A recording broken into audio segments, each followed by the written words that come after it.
Pilotage is the art of navigating in confined and shallow waters, often using visual references and local knowledge rather than solely relying on instruments.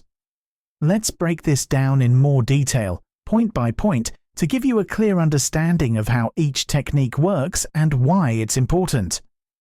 Pilotage depends on visual cues, charts, and preparation to ensure safe navigation through challenging areas like harbours, rivers, or shallow waters. Unlike open water navigation, pilotage focuses on details that require constant observation and adjustment. Buoy hopping is one of the most fundamental techniques. It involves following a series of navigation buoys to stay within a safe channel. Each buoy marks a position along the route, and their colour and shape tell you where to pass. Challenges. It might sound simple, but there are risks. Missing a buoy could cause you to cut the corner of a channel, potentially grounding your vessel. Wind and tidal currents can also push you off course, especially in narrow passages.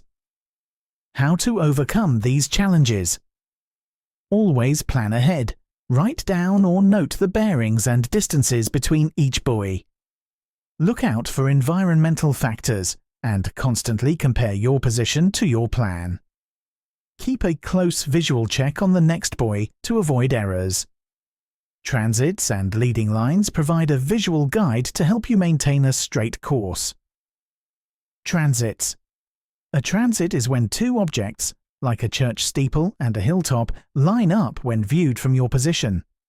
As long as those two objects stay aligned, you know you're on the correct course. Leading lines. These are similar but often marked specifically for navigation, such as painted posts on land or two lights of different heights. They guide you safely through a channel or past hazards. Caution with striking marks. Some transits warn you of danger. If they align in a certain way, it could mean you're heading toward a rock or shallow area. Always keep these marks open, meaning they shouldn't line up, to avoid entering unsafe waters. Head marks and back bearings are visual techniques that help you stay oriented. Head marks. These are fixed points directly ahead of you, such as a prominent building or a specific tree. Aligning these with your compass ensures you're following the intended track. Back bearings.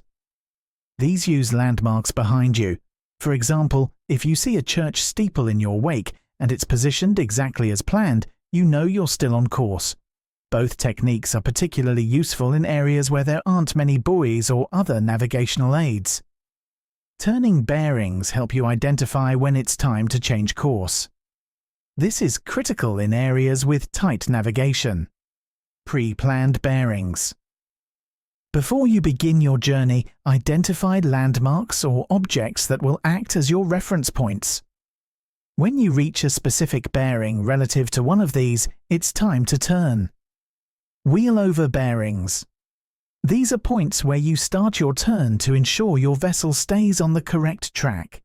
For example, in narrow channels, the exact moment you begin your turn can make the difference between staying safe and running aground.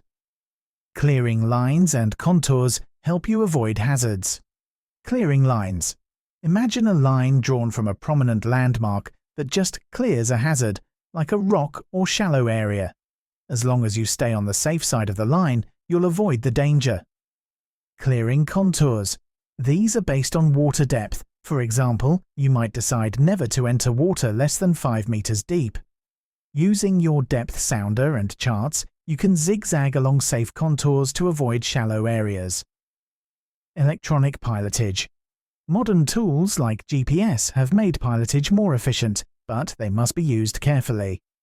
Benefits. Tools like chart plotters, waypoints, and alarms allow for quick course adjustments and warnings if you enter unsafe zones. Limitations. GPS doesn't always show underwater hazards or account for tidal currents. That's why it's vital to combine electronic tools with visual navigation techniques.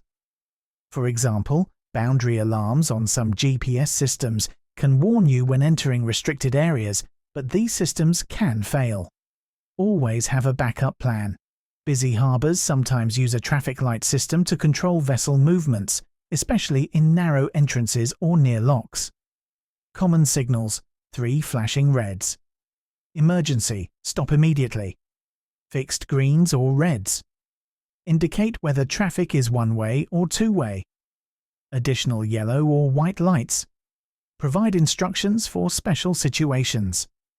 Importance: understanding these signals is crucial for avoiding collisions or causing delays in busy harbours. Rules and regulations: in addition to international collision regulations, harbours often have local rules. These might include speed limits to reduce wake or wash, dedicated channels for smaller vessels, exclusion zones near commercial or military operations. Ports usually require small vessels to keep to a particular side of the entrance channel. Always check local notices for guidance. Exclusion zones: some harbours establish exclusion zones to protect sensitive areas, like military docks or shellfish beds. Others, like Southampton, enforce moving exclusion zones around large ships. These zones ensure safety for all vessels in the area. If entering a restricted harbour, you may need to communicate with the harbour authority via VHF radio for permission. Proper planning is the cornerstone of successful pilotage. Start by gathering information from charts, almanacs, and local notices. Consider factors like tides. The height of the tide can affect the availability of safe water. Weather. Strong winds or poor visibility might alter your plan. Landmarks. Identify key bearings and distances between landmarks. Write everything down in a clear, portable format. Your plan should include alternative routes in case conditions change. Pilotage in practice. Putting your plan into action requires teamwork. The navigator identifies landmarks and buoys, while the helmsman focuses on steering. A typical routine might involve spotting the first buoy, confirming its position using a hand-bearing compass, and guiding the helmsman toward it. The navigator then verifies that the vessel is on the correct course before moving on to the next marker. Let's quickly recap the key points of pilotage. Pilotage basics. It's the art of navigating confined and shallow waters using visual references, charts, and local knowledge. It's essential for areas like harbours, rivers, and moorings. Buoy hopping. Follow a series of buoys to stay in a safe channel. Plan bearings and distances, and watch for environmental factors like wind and tide. Transits and leading lines. Use aligned landmarks or marked lines to guide your course. Keep striking marks open to avoid hazards. Headmarks and back bearings. Rely on fixed points ahead or behind you to stay oriented and confirm your position. Turning bearings. Pre-plan the exact points where you need to change direction to minimize errors and stay on track. Clearing lines and contours. Use visual references or depth boundaries to avoid hazards and maintain safe water levels. Electronic tools. GPS and chart plotters can enhance navigation, but they must complement, not replace, traditional methods. Harbour traffic lights.